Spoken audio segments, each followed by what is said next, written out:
दीपक फार दिवसानंतर दिसला बाबा.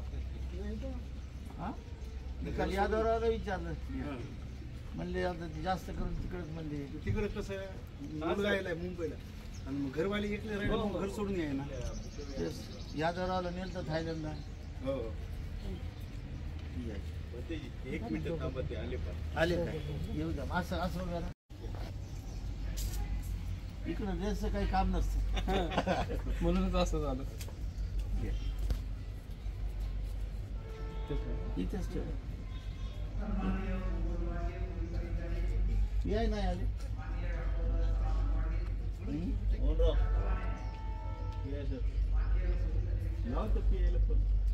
त्यांना वाटलं बा आता नाही सांगितलं तुम्ही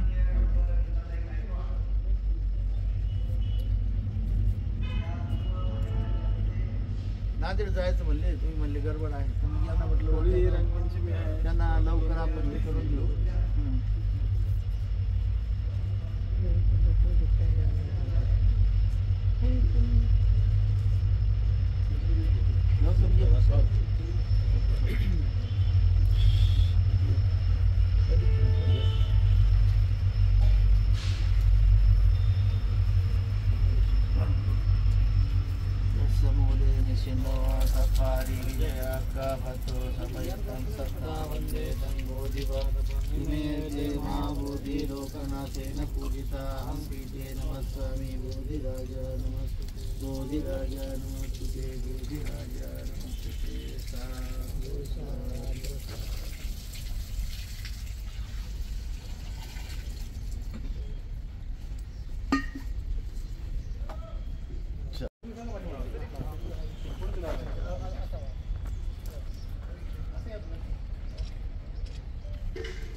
गजरामध्ये आपण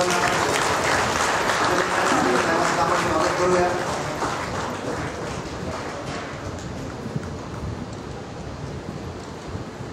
निश्चितपणे त्यांची जी कारकीर्द आहे तर पुणा शहराच्या तालुक्याच्या कायदा सुव्यवस्था सांभाळण्यामध्ये एक चांगल्या पद्धतीनं निश्चितपणे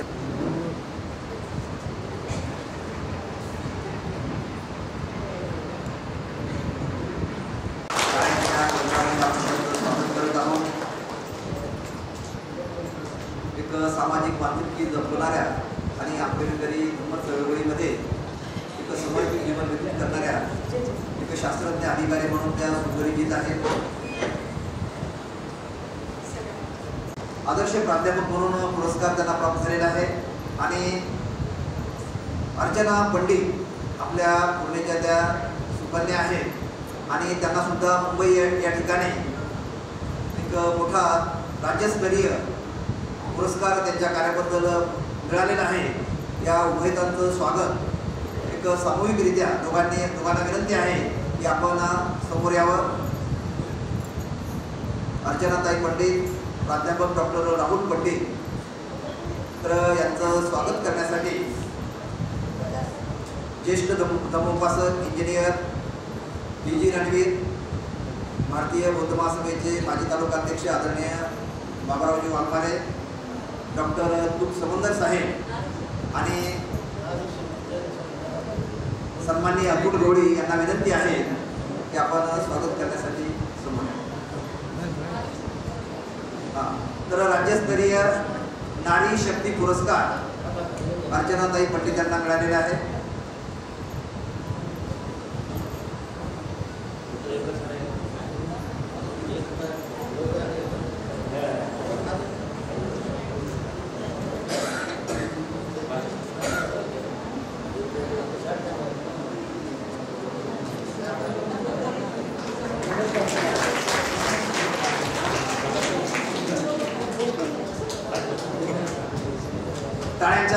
जोरदाराने आपण स्वागत करूया.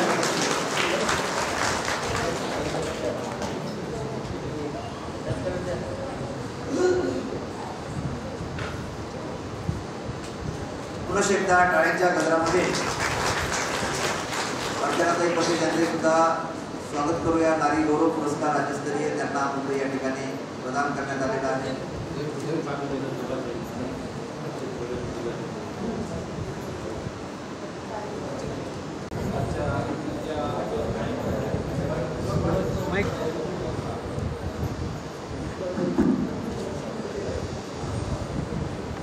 आजच्या या फाल्गुन पौर्णिमेनिमित्त धम्मदेसना या छोट्याशा कार्यक्रमासाठी उपस्थित असलेले सर्व धम्मोपासक, आपल्या सर्व धम्मोपासकाचे, पूर्णा नगरीचे, तसेच भारतभर आणि जगभर यांची ख्याती आहे असे आपले बदलकर डॉक्टर मुक्त महादेवजी, इथे जमलेले सर्व माझे मित्रमंडळी आणि धम्मोपासक. मी ज्या वेळेला पूर्णा इथे चार्ज घेतला जानेवारीच्या 19 तारखेला, मी 29 तारखेला परभणीला चार्ज घेतला, 30 तारखेला इथे आलो आणि आल्यानंतर पहिले तासाभरातच मला कळालं की उद्या आणि परवा म्हणजे 31 आणि 31 जानेवारी 1 फेब्रुवारी या 2 दिवशी आपल्या इथे धम्म परिषद आहे जागतिक दर्जाची आणि जगभरातनं बरेचसे गुरु इथे येणार आहेत. तर मग मी कोणतंच काम केलेलं नाही तिथं आल्यापासून. पहिल्यांदा या कार्यक्रमाची नेमकी रूपरेषा काय, हा कार्यक्रम किती आहे, या कार्यक्रमाला किती लोक येतील, आपल्याला सोय कशी करणे गरजेचं आहे. आता इथे पालकमंत्री आपल्या इथे येणार होते, या दृष्टीने मी लगेचच या दिवशी प्रकाश कांबळे साहेब आणि आपले बनतेजी यांना येऊन भेटलो आणि त्यानंतर इथं मी सगळं त्या कार्यक्रमाचा एक आढावा घेतला. त्याच्यानंतरचे 2 दिवस आमचे पूर्ण या धावपळीत गेले या नियोजनात. पण त्या नियोजनामुळं तो कार्यक्रम एकदम चांगल्या पद्धतीनं 10-12 हजार लोकांपेक्षा जास्त लोकांची ॲट ए टाइम गर्दी होती. एखादी लाख लोक त्या 2 दिवसामध्ये येऊन जाऊन गेले असतील, पण ॲट ए टाइम 10-12 हजार लोक या कार्यक्रमासाठी उपस्थित होते. रात्री उशिरापर्यंत तो कार्यक्रम चालायचा. अतिशय चांगल्या वातावरणात तो कार्यक्रम पार पडला. पोलीस प्रशासनासोबतच बनतेजी, प्रकाश कांबळे साहेब आणि त्यांचा सर्व टीम यांचं पण सहकार्य आम्हाला द्यायचं होतं. तर ती माझ्या इथल्या कारकिर्दीची पूर्णाची सुरुवात म्हणजे तर धम्मपरिषदेपासून झालेली सुरुवात आहे. असेच कार्यक्रम आपल्याला भरपूर करायचे आहेत. पण आजचा जो दिवस आहे धम्मदेसनेचा, उपासनेचा, हा एकदम चांगला दिवस आहे. गौतम बुद्धांनी एका वेगळ्या काळामध्ये आपल्या देशाला हा धर्माची शिकवण दिलेली आहे. ज्यावेळेला कर्मकांडाचं अस्तित्व फार मोठ्या प्रमाणामध्ये आपल्या देशामध्ये होतं, त्यावेळेला समाजाला एक नवी दिशा देण्याचं काम गौतम बुद्धांनी केलेलं आहे. आता बनतेजींनी जी गोष्ट सांगितली की एका राजाने गौतम बुद्धांवर एक हत्ती पाठवला शाळेला की त्यांना उचलून टाकताना मारून टाकलं. पण त्यांनी त्या हत्तीला काही केलेलं नाही. तो हत्ती त्याच्यासमोर आला आणि त्यांनी फक्त त्याच्यावर हात फिरवला तर तो हत्ती एकदम पिसाळलेला शांत झाला. आणि गोष्ट ही महत्वाची नाही की त्यांनी हात ठेवला म्हणून तो पिसाळलेला हत्ती शांत झाला. गोष्ट त्याच्या पुढची महत्वाची. ज्या व्यक्तींनी त्यांच्यावर तो हत्ती पाठवला किंवा त्या हत्ती जर जो प्राणी आहे तो काही करणार नाही, पण ज्या व्यक्तीने ते पाठवलं त्या व्यक्तीबद्दलही त्यांच्या मनात शून्य द्वेष होता, म्हणजे काहीही द्वेष नव्हता. त्यांनी सुद्धा एकदम मोकळ्या मनाने त्या व्यक्तीला माफ केलं. तर अशीच शिकवण त्यांच्यानंतर गौतम बुद्धाच्या नंतरच्या काळामध्ये ज्ञानेश्वर माऊलींनी जी शिकवण दिली पसायदानाच्या माध्यमातून, जे फळांची व्यंकटे सांडो तया सत्कर्म वाढो, म्हणजे जे वाईट लोक आहेत, वाईट लोक आपल्याला नको आहेत असं नाही, त्या वाईट लोकांमधली जी वाईट प्रवृत्ती आहे ती जर प्रवृत्ती बाहेर पडली तर राहिलेला मनुष्य हा चांगलाच असणार आहे. त्याच्यामुळे त्यांनी जी प्रार्थना केली त्या पसायदानामध्ये ती की त्या वाईट मनुष्यातलं ते वाईट पण खलत्व जे आहे ते गळून पडू द्या, ही प्रार्थना त्यांनी केली. ही प्रार्थना त्यांच्या अगोदर गौतम बुद्धांनी ती सांगितलेली आहे की त्या अजातशत्रू या राजाचा तो राजा वाईट नाही, त्याच्यामधली जी प्रवृत्ती आहे ती वाईट आहे, ती प्रवृत्ती दूर व्हावी अशी गौतम बुद्धांनी ती अपेक्षा केली आणि त्यांना माफ करून टाकली. हे जे मोठेपण आहे हे आपल्या भारतामध्ये असं चालत आलेलं आहे. तर आपण हे घेत असतं त्या ह्याच्यामध्ये घेत असतात या गोष्टी खूप महत्त्वाच्या आहेत की आपल्या देशाला खूप मोठे आदर्श लाभलेले आहेत. त्यांच्या आदर्शामधले आपण एखादी जरी गुण घेतला तरी आपला देश खूप मोठे पुढे जाण्यासाठी आपल्याला मदत होणार आहे. तर या धर्मदेशाच्या माध्यमातून आपण सर्वजण उपासना करून एकदम चांगल्या पद्धतीनं ते विचार आपल्यापर्यंत आपल्या पुढच्या पिढीवर जावेत यासाठी प्रयत्न करत आहे. याकरिता मी आदरणीय बलतेजी तसंच प्रकाश कांबळे साहेब आणि त्यांची पूर्ण बौद्ध विहाराची टीम यांचा मी आभार मानतो. आणि हा कार्यक्रम असाच याच्यापेक्षा चांगल्या पद्धतीनं दर रविवारी आणि आपल्या पौर्णिमेच्या वेळेला प्रत्येक वेळेला असं चांगल्या पद्धतीने चालत राहू याच्यासाठी त्यांना शुभेच्छा देतो आणि थांबतो. जातिना वंतु सुचिता वंतु ज्ञातियो इदन्नो जातिना वंतु सुचिता वंतु ज्ञातियो इदन्नो ज्ञातिना वंतु सुचिता वंतु ज्ञातियो यथा वारी वहा वरी मुयन्ति सागरं एव यतो भिन्नं वेदानं उपकम्पति यथा वारी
मुंबईमध्ये पुरस्कार मिळालेला आहे नारीशक्ती. तर अर्चना पंडित त्यांचं स्वागत या ठिकाणी संघमित्रा संस्कार महिला मंडळातर्फे करण्यात येणार आहे. संघमित्रा संस्कार महिला मंडळाचे जे पदाधिकारी आहेत त्यांना विनंती आहे की आपण अर्चनाताईंचं स्वागत करावं.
इकडे या ना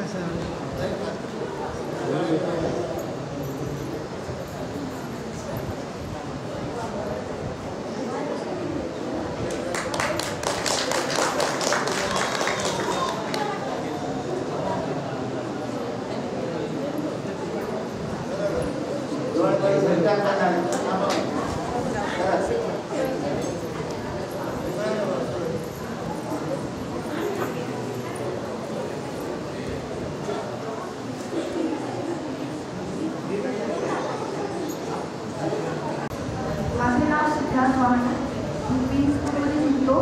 तर आज मी आपल्या सर्वांना भारताच्या संविधानाची उद्देशिका सांगणार आहे. उद्देशिका म्हणजे आपल्या भारताचे संविधान काय सांगतं हे आहे. तर मी सुरू करतो. बी.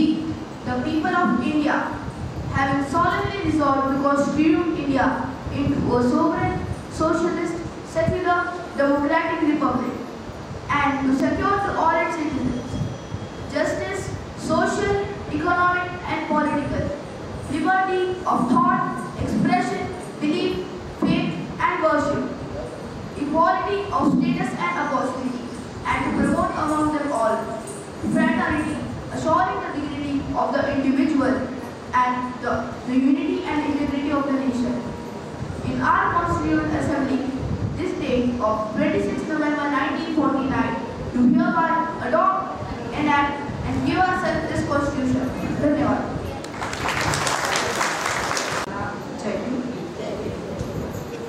आज आपण फाल्गुनी पौर्णिमा धम्मदेसना यासाठी आज उपस्थित आहोत.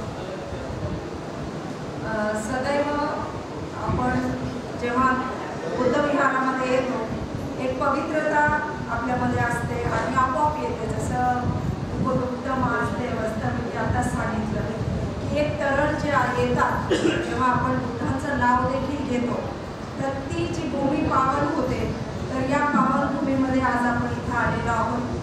तर एक अतिशय प्रसन्न असं वातावरण वाटते. विशेष करून सर्व माझे जे समाजातले उपासक उपासिका आहेत जेव्हा पवित्र असे पांढरे शुभ्र वस्त्र घालून बुद्धविहारामध्ये येतात आणि जेव्हा एक पवित्र भावना घेऊन येतात या भूमीवर येतात तेव्हा तो जो आनंद असतो मला वाटतं तोच कुठं अपेक्षित आपल्याला आंबेडकरांना आपल्या समाजाकडनं अपेक्षा होती. आता या आजच्या या महत्त्वाच्या धम्मदेसना कार्यक्रमासाठी माननीय डॉक्टर समाधान पाटील उपविभागीय पोलीस अधीक्षक पूर्णा हे देखील उपस्थित होते. माननीय विशाल जाधव, माननीय विलास दोबाडे हे देखील या कार्यक्रमास उपस्थित होते. तर त्यांचं देखील मी त्यांना देखील धन्यवाद देते की ते आपल्याला वेळ काढून तिथे आलेले आहेत. कारण होळीचे दिवस असल्यामुळे त्यांना काम असेल ते आपल्याला माहीतच आहे. मला जसं त्यांनी उपयुक्त महादेवांनी मगाशी सांगितलं की मीच सांगेल की माझा आचार्य पदवी म्हणजेच PhD कशामध्ये आहे. तर मी आपल्या वसंतराव नाईक मराठवाडा कृषी विद्यापीठामध्ये वरिष्ठ शास्त्रज्ञ आणि प्राध्यापक म्हणून कार्यरत आहे. मी एकच अशी एकमेव व्यक्ती आहे या विद्यापीठामध्ये किंवा म्हणायला हरकत नाही की 4 विद्यापीठांमध्ये ज्याचं direct selection as a associate professor झालेलं आहे. आणि कारण स्टेप बाय स्टेप असतात त्या आणि ते आपल्याला कराव्या लागतात, पुढं जावं लागतं. आणि ही कृपा महत्त्वाची जी आहे ती आपले परमपूज्य डॉक्टर बाबासाहेब आंबेडकर यांच्यामुळे आज आपण हा दिवस पाहतो. आणि जी अपेक्षित आहे आपला समाज तो हा आहे की रविवारी इथे यावं, शुभ्र वस्त्रांमध्ये यावं आणि नतमस्तक व्हावं. पोथीचारे बुद्ध सत्व जे आहे तर त्यांच्या समोर आणि जेणेकरून आपल्या समाजामध्ये आत्ता जेव्हा आपल्या जाधव पाटील साहेबांना उपयुक्तांनी अभिमानाने सांगितलं की आमच्या इथे असा काहीही गैरप्रकार होत नाही. होळीच्या दिवशी कोणी रंगाचा खेळत नाही किंवा तिथं पुढचा पण त्यांनी काय सांगितलं की ही गोष्ट होत नाही हीच अपेक्षा आहे. आणि आपण जेव्हा शिक्षण घेतो आणि हिराळे साहेबांनी साहेबांनी मला सांगितलं की सत्कारास उत्तर द्या. मी उत्तर काय खूप लहान आहे आपल्यासमोर, परंतु जेव्हा एक डॉक्टर बाबासाहेब आंबेडकरांनी आपल्याला सांगितलेलं आहे की पे बॅक टू सोसायटी. हे जे पे बॅक टू सोसायटी आहे म्हणजे तुम्हाला तुमच्यामध्ये जे काही तयार झालेलं आहे आणि तुम्ही जे तयार करून घेतलेलं आहे स्वतःला शिक्षणामुळे, स्वतःमध्ये जे सक्षमीकरण आलेलं आहे विशेष करून महिलांनी, तर महिलांचं एक महत्त्वाचं कार्य हे आहे की महिला आपल्या कुटुंबाला मोठं करत असते, कुटुंबाला संस्कारित करत असते. घर खूप आरशीची आहे, महाल आहे, परंतु जिथे स्त्रीचं वास्तव्य नाही ते घराला घरपण येत नाही. म्हणून एक स्त्री म्हणून इथं सत्काराला उत्तर तर काय देऊ, कारण जिथं माझं आस्था आहे, जिथं माझे श्रद्धास्थान आहे, तिथून जर माझा एखादा हे कौतुक होत असेल याच्यापेक्षा मोठं मला काहीच नाही. आणि त्यामुळे अभिमानाने खूप भरतो की आपण ज्यांना लहानपणापासून एका छोट्या खोलीमध्ये पाहिलेलं होतं, त्यांच्या कर्तृत्वामुळे, त्यांच्या जबाबदारीच्या जाणीवेमुळे आणि पे बॅक टू सोसायटी जे आहे की मी बोधाचार्य झालेलो आहे आणि मला समाजाला काहीतरी द्यायचं आहे, या उद्देशाने एवढा मोठा आज त्यांनी हा जो पूर्ण जो आहे तो पूर्ण पावन करून टाकलेला आहे. तर लहानपणापासून माझ्या कुटुंबाच्या मार्फत मी इथं येते आणि हे ऐश्वर्य जे आहे बुद्धांचं ऐश्वर्य आहे, ज्ञानाचं ऐश्वर्य आहे. आणि जे मी सांगत होते की पे बॅक टू सोसायटी, आपल्याला आपल्या समाजाला काहीतरी वापस द्यायचं आहे. मी गाडीत फिरतो, मी मोठा बिल्डिंग बांधली आहे आणि माझे मुलं डॉक्टर इंजिनियर झाले, दॅट्स याच्या पुढं. पण त्याचबरोबर माझ्या समाजासाठी मी काय केलं, मी काय करत आहे आणि मी काय करणार, हे आपल्याला उद्देशिका, जसं माझ्या मुलांनी आता भारताची उद्देशिका सांगितलेली आहे, त्याच्यामध्ये समता, स्वातंत्र्य, बंधुता हे आहे, करुणा, प्रेम. याचबरोबर मला आपल्याला एक जबाबदार नागरिक म्हणून समाजातल्या प्रत्येक घटकाला हे लक्षात ठेवायचं आहे की माझ्या समाजाशी माझी नाळ बांधली पाहिजे. आपल्याला प्रॉब्लेम काय आहे की राजकारण जेव्हा आपण महाराष्ट्राचं बघतो तर तेव्हा आपल्याला लक्षात येतं की एकात एक नाही आणि पुढं पुढं तुम्हाला जे माहीत आहे, ठीक आहे. आणि त्यातली त्यात महाराष्ट्राचं राजकारण आणि विशेष करून आपल्या समाजाचं राजकारण, आपल्या समाजाचे पुढारी खूप हुशार आहे, कमी कुठंच नाही आहे. पण आंबेडकरांनी जे सांगितलेलं मूल तत्व आहे ते कुठंतरी आम्ही विसरतोय आणि ते होतं शिका, संघटित व्हा आणि संघर्ष करा.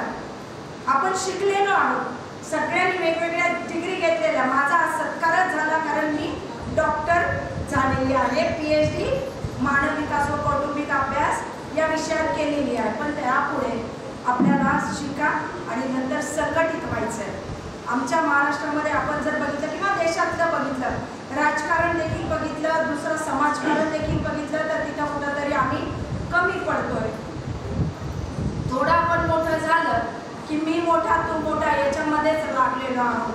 तर एक मी समाजामध्ये आपल्या बघत असते किंवा माझ्या कुटुंबामध्ये पहिलं होतं की एकमेकांना खूप सन्मान देणे, रिस्पेक्ट देणे. आपले आहेत का? हा आपलेच आहे, बरं ते नवीन आलेले.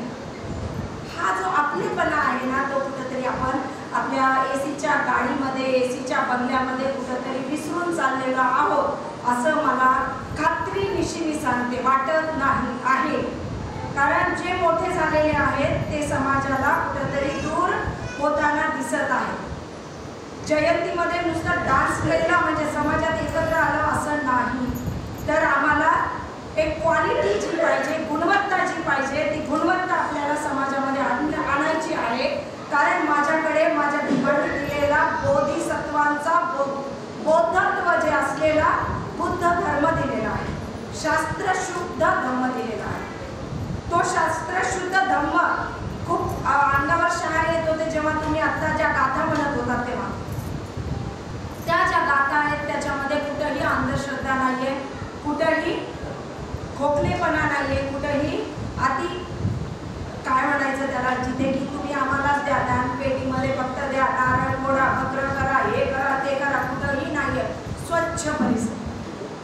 मग या अशा परिस्थितीत परिस्थितीमध्ये आम्ही एकत्र येणं काळाची गरज आहे. एका गल्लीमध्ये वेगवेगळी जयंती साजरी होऊ नये असं माझं मत आहे. एकच जयंती साजरी करा, एकत्र करा आणि जिथे आंबेडकरांनी दिलेला हा महत्त्वाचा जो धर्म आहे, जिथं त्यांनी जो मार्ग सांगितलेला आहे त्याच्यावर आपल्याला चालायचं. एवढं सरळ सोपं उदाहरण, सरळ सोपं जगणं आहे की मला एवढा छान विज्ञानाचा धर्म दिलेला आहे, धम्म दिलेला आहे आणि तो मला पाळायचा. पंचशील अवलंबायचे. पंचशील तुम्हाला सांगायची गरज नाही, माझ्यापेक्षा इथे असल्यामुळे तुम्हाला जास्त तो धम्मदेशना माहीत आहे, ती गरज नाही. परंतु आम्हाला एकत्र येणं काळाची गरज आहे. कुठेतरी कुजबुज होते की संविधान बदलायचं चाललंय आणि हो सुरू आहे. एक कलम न सांगता विधानसभा असू द्या, लोकसभा असू द्या, तिथं कुठंतरी बदल होतोय आणि हळूच एक राईट जो दिलेला आहे आपल्याला, जो हक्क दिलेला आहे, कुठंतरी काढण्याचा प्रयत्न केला जातोय, किंबहुना तो काढल्या जात आहे. इथे आपल्याला 3 गोष्टी महत्त्वाच्या आहेत. नॉलेज, ज्ञान घेणं, पेपर वाचणं, मीडिया, व्हॉट्सअपवर असे टिकटॉकचे रील हे ते नाही बघायचे. आपल्याला व्हॉट्सअप जरी असेल तर एकमेकांना चांगले मेसेज द्यायचे, ज्याच्यामध्ये आपल्या धम्माचा उद्धार होईल. आम्हाला ज्या बापांनी आम्हाला जो धम्म दिलेला आहे त्या बापाचं स्वप्न साकार करायचं आहे. त्यांनी कुठलंही कार्य कमी ठेवलेलं नाहीये. आपण खूपदा म्हणतो की बाबासाहेबांचं अधुरं स्वप्न करायचंय, काहीच ठेवलं नाही त्या माणसाने. प्रत्येक क्षणी तुम्ही विचार करा, जेव्हा अभ्यास करा, मला वाटतं की त्यांनी अभ्यास करावा जे म्हणतात त्यांचं अधुरं कार्य. काही ठेवलेलं नाहीये, सगळं दिलंय. फक्त आम्हाला ते पुढं आणायचं, आपल्या कर्तृत्वावर पुढं आणायचं, आपल्या संघटनेने पुढं आणायचं, आपल्या ज्ञानाने आपल्याला एकत्र येऊन आपल्याला पुढं आणायचं. जेव्हा आपण एकत्र, आज बघा बरं, आपण जेव्हा एकत्र आहे कुठं ना कुठं आपला असा आत्मविश्वास वाढतो. वाढलाय का नाही? एकत्र असल्यावर तो आत्मविश्वास वाढणं आणि एकत्रीकरण येणं हेच संघटित होण्याचं लक्षण आहे. जेव्हा संघटना असते तेव्हा संघटनेला बाप पण चुकतो. जरांगे पाटलाचं उदाहरण आहे. जरांगे पाटील आज आरक्षणासाठी ओरडत आहेत आणि त्यांच्या मागे सर्व समाज आलेला आहे. ते संघटन आम्हाला अपेक्षित आहे. मी या गटाचा, मी त्या गटाचा, मी याचा अधिकारी, मी त्याचा पुढारी, यात आम्हाला जायचं नाहीये. मोठे जे आहेत आमच्यात सगळे मोठे आहेत, कुठं कमी नाही. जेव्हा इथं आपण बघतो बंदीजी म्हणतात पैसा कमी नाही माझ्या समाजाला, आज मागितलं की मागायची पण गरज नाही, आपोआप येतो. त्याचबरोबर आम्हाला संघटन करायचंय. कारण मी जेव्हा आपण वरती जातो, जेव्हा मोठ्या पोस्टवर जातो, हे माझे अनुभव आहे. तुम्हाला सांगते, इन सर्व्हिस सत्कार करण्याचा उद्देश पण सांगते. मी 2000 मध्येच जॉईन झालेली आहे. त्याच्यानंतर मी इथं तुम्हाला मगाशी सांगितलं की डायरेक्टली सिलेक्टेड सहयोगी प्राध्यापक आहे आणि त्याच्यानंतर PhD आवश्यक आहे प्रोफेसरच्या प्रमोशनसाठी. एकच माणूस कुलसचिव म्हणून डॉक्टर गजेंद्र लोंढे चेअरवर बसले आणि त्यांनी जे ना हरकत प्रमाणपत्र असतं ते माझं काढलं. कुणाला वाटलं नाही, अख्खा विद्यापीठ एकीकडे होतं आणि आम्ही दोघं एकीकडे होतो की नाही यांना उद्यायचं नाही. अरे कॉलेज कोण सांभाळलं? 1000 जण PhD झाले इन सर्व्हिसमध्ये, पण तिथं त्रास नाही झाला. कारण जितक्या जास्त आपण पोस्टवर वर जातो तेवढा आपल्याला अन्याय आता देखील सहन करावा लागतो. तिथं आम्हाला तेव्हा आंबेडकर आठवतात, त्यांनी दिलेला संविधान आठवतं, त्यांनी दिलेला आपला आत्मबळ जो आहे तो आठवतो आणि ते आत्मबळ फक्त ज्ञानावर आपल्याला पुस्तकं वाचल्याशिवाय येणार नाही. हातामध्ये जसा पेन असतो, तलवार असते लढण्यासाठी, तसा पेन होता आणि ते लढत, भांडण करत, स्पष्टता देत मला शेवटी PhDला इन सर्व्हिसमध्ये जावं लागलं. शेवटीपर्यंत जाऊपर्यंत मला रिलिव्हिंग लेटर भेटत नव्हतं. व्हाईस चान्सलरला माझ्या कॉलेजमध्ये यावं लागलं, महिलांना तिथल्या सांगावं लागलं की बायानो नेमकं ही एवढी महत्त्वाची आहे का की ती गेले तुमचं कॉलेज बंद पडेल. तेव्हा त्यांनी आल्यावर विचारलं की तुमच्याकडे काय चार्जेस आहे. जेव्हा उठून सांगितले 35 चार्जेस माझ्याकडे होते, ते म्हणे मग दुसरे काय नुसतेच बसतात का काय. म्हणजे ही ॲटिट्यूड आहे, आपल्याकडे बघण्याचा दृष्टिकोन आहे. असोसिएट होते काय सगळं देऊन टाका. Right to information Nita Gaikwad, महिला लैंगिक छळ सचिव Nita Gaikwad, ragging anti ragging committee chairman Nita Gaikwad. म्हणजे जिथं प्रॉब्लेम आहे, Varsha girls hostel warden Nita Gaikwad. म्हणजे ज्या ज्या प्रकारे आपल्याला त्रास देता येईल त्या त्या पद्धतीने. मग आता असोसिएट आहे ना, कलेक्टर एवढा पगार, कलेक्टरचं बेसिक आणि असोसिएटचं सेम आहे, मग काय असंच बसवायचं का. आणि काही नाही हो रिझर्वेशन झाली आहे देऊ द्या. इथं जर असेल आपल्या बापाच्या बापाला घाबरत नाही, कारण आपल्या बापाने आपल्याला संविधान दिले काही प्रॉब्लेम होत नाही, घेऊन टाकलं. त्यांना नंतर टेन्शन आलं की ही एकदा तरी भांडेल की मला ही ऑर्डर नको म्हणून. शेवटी ऑर्डर देणं संपलं तरी देखील मी ओके नो प्रॉब्लेम द्या. आणि त्या संधीचं सोनं करायचं असतं आपल्याला. ज्या दिवशी म्हणजे माझी जॉईन होण्याच्या आधीच माझी वर्षा हॉस्टेलची वॉर्डनची ऑर्डर पण निघाली होती. देखेंगे ना मी कैसा देती है. अरे ज्ञान आहे, ज्ञान आणि मूळवरती आता कुणाला पैसे देऊन आलेले डायरेक्टली सिलेक्टेड असोसिएट नाही. आणि जानेवारीमध्ये जॉईन झाले आणि 14 एप्रिल आली होती. 13 एप्रिलला 18 तास अभियान घेतला आणि तिथून आंबेडकर जयंती आमच्या कॅम्पसमध्ये मुलींच्या वसतिगृहामध्ये सुरू केली. आणि मी एकाने केल्यामुळे उरलेल्या 4 वसतिगृहाच्या अधिष्ठिका ज्या काही असतात अधीक्षक त्यांना देखील 18 तास अभियान घ्यावं लागलं आणि ते सुरू केलं. ज्यांनी ऑर्डर दिली होती त्यांना वाटलं अरे उपच दिली आपण ऑर्डर, हे काय आंबेडकरांचा फोटो लावला, फोटो मुद्दाची वंदना दिली आणि या परिसरामध्ये जे झालं नाही ते घडलं. महत्त्वाचं असं झालं, जेव्हा मला आता 2018ला उदयपूरला पाठवलं गेलं, मी नव्हते तेव्हा, दुसऱ्याला 4 दिला. पण आता ती प्रथा पडली, ती बंद करता येत नाही, म्हणून माझ्या ॲब्सेन्सीमध्ये देखील 18 तास अभियान कार्यक्रम हा पूर्ण 5ही वसतिगृहामध्ये करावा लागला. आणि तिथं आंबेडकर जयंती अतिशय चांगल्या पद्धतीने साजरी करावी लागली म्हणत नसेल तरी. फक्त इथं मला एकच सांगायचं, विशेष करून ज्या मुली आहेत, यंग गर्ल्स आहेत, त्यांना सांगायचं की शिक्षण हे क्वालिटीचं घ्यायचं. त्यांचे दुसऱ्यांचे कॉलेजेस चालवण्यासाठी आम्हाला कॉपी करून डिग्री घ्यायची नाही आहे. It will be 1 paper only.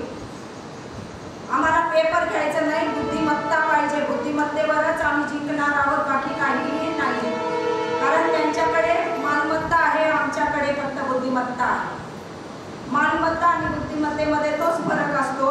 ज्याच्याकडे बुद्धिमत्ता असते ते मालमत्ता त्यांची झुकत असते आणि ती आपल्याला झुकवायची आहे. त्याच्यामुळे तिथे त्रास झाला.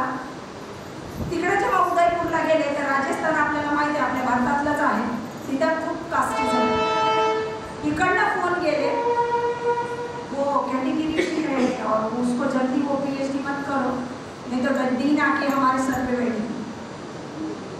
तिथं त्रास झाला. पण जर क्वालिटी असेल, गुणवत्ता असेल तर कुठंही हरू शकत नाही. शेवटी मला माझं चेक करण्यासाठी, माझ्या गाईडला चेक करण्यासाठी मला दिल्लीला DDG ICR Indian council of agriculture म्हणजे भारतीय कृषी अनुसंधानचे मेन जे डायरेक्टर आहेत त्यांना फोन करून सांगावं लागले की सर मी इथं आलेली आहे, इन सर्विस कॅन्डिडेट आहे, माझा PhDचा 2 वर्षापासून ऑनलाईन पाठवलेला आहे, चेक होत नाही, please look into this matter.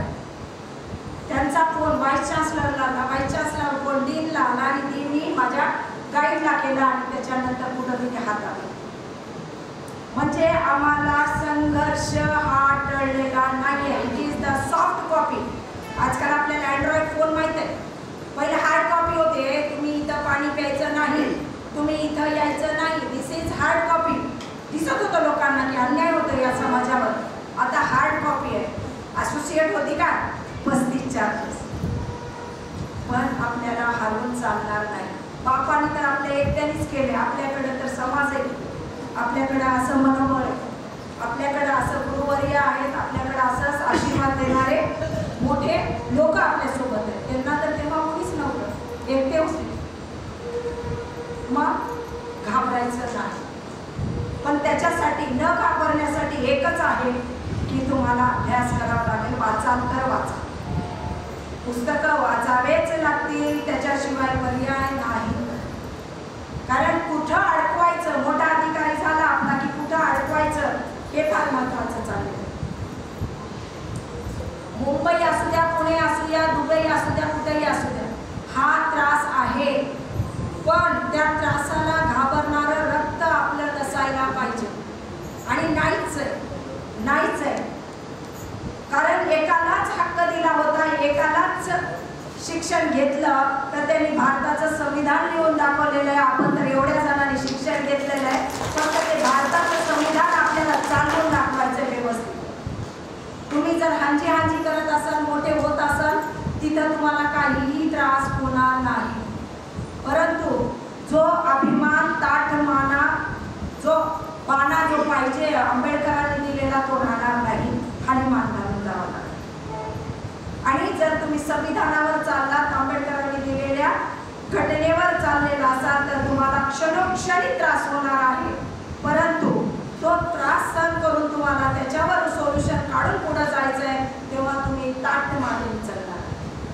आणि आज एक मी माझ्या विद्यापीठामध्ये एक महिला म्हणून जेव्हा ताठ मानेने, with character, with self confidence आणि आत्मविश्वास, सेल्फ रिस्पेक्ट, जे स्वतःच्या विषयीचा रिस्पेक्ट आहे तो घेऊन चालतो, तेव्हा मला बघणाऱ्या आपल्या ज्या समाजातल्या मुली आहेत, ज्या विद्यार्थिनी आहेत, जे विद्यार्थी आहेत, त्यांना देखील अभिमान वाटतो आणि मनोबळ येतं. ते मनोबळ आपल्याला एकमेकांना द्यायचं आहे. सध्याची परिस्थिती अतिशय बिकट आहे. आम्हाला एकत्र येणं गरजेचं आहे. झोपून चालणार नाही, व्हॉट्सअप घेऊन चालणार नाही आहे, तर आम्हाला एकत्र येऊन डोक्याचा वापर करणं गरजेचं आहे. सत्काराला उत्तर द्यायला मी खूप लहान आहे. हा माझा, मी काय म्हटलं की खूप जणांनी माझा सत्कार केला, त्यांना पण त्यांचा तर नक्कीच मान आहे मला, आंबेडकरवादी मिशनपासून सगळ्यांनी. परंतु ज्यांच्यावर आपली श्रद्धा असते, आस्था असते, तिथं आपलं कुठंतरी कौतुक झालं तर तो दिवस फार मोठा मौल्यवान असतो, सुवर्णाक्षरात लिहिण्यासारखा असतो. आणि त्यामुळे आज मी भाग्यवान वाटते माझी स्वतःला आणि पुण्यवान वाटते की आज उपगुप्त महादेव यांनी मला तेवढं मोठेपणा दिला. आणि आपल्या सगळ्यांच्या हस्ते महिला भगिनी ज्या आहेत, तिथल्या महिला मंडळाच्या मार्फत, विशेष करून हिवाळे सरांच्या फॅमिलीने देखील माझा सत्कार केला. आपण सर्वांनी माझं कौतुक केलं. हे जे बळ आहे मला पुढं, आणखी मला खूप काही स्वप्न आहेत, मी प्लॅनिंग केलेलं आहे की आपल्या समाजासाठी आपल्याला काय काय करायचं आहे. आणि हे बळ आपण मला त्या निमित्ताने दिलेलं आहे. त्याबद्दल मी माझ्या गायकवाड फॅमिलीच्या वतीने अतिशय ऋणी आहे. सदैव आपल्या समाजाची ऋणी असणार आहे, कारण समाज आपल्यासोबत असेल तरच आपण पुढे जाऊ शकतो. या वास्तूची ऋणी आहे उपगुप्त महातेरो, त्याचबरोबर बदंत, सर्व बदंत मंडळ आणि पूर्ण आपले समाज यांची देखील ऋणी आहे. आपलं सहकार्य, आपलं आशीर्वाद माझ्या पाठीशी राहो हीच भगवंताचरणी विनंती करते. आणि आपण मला ऐकून घेतलं त्याबद्दल पुन्हा एकदा धन्यवाद.